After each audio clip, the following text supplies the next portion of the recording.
Welcome to Tech Leveler, and in this quick video I'm going to show you how to remove the search bar on the iPhone home screen.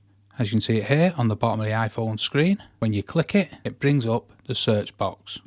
However, if you don't like it, it's easy to remove. So what you want to do is click into the settings here on the home screen, and within the main iPhone settings you want to scroll down until you get to home screen, and we want to tab into that. And as you see here within the home screen options, you have a few different options to choose from. If you want to get rid of the search box, you can see this at the bottom here, show on home screen, and it's currently tabbed on. So if we have a look at the home screen, you can see the search box. So let's go back to the settings and let's tab show on home screen off to grey it out. And we go back to the home screen, there's actually no search box anymore. However, these little dots here at the bottom allow you to scroll quickly throughout your applications on your iPhone.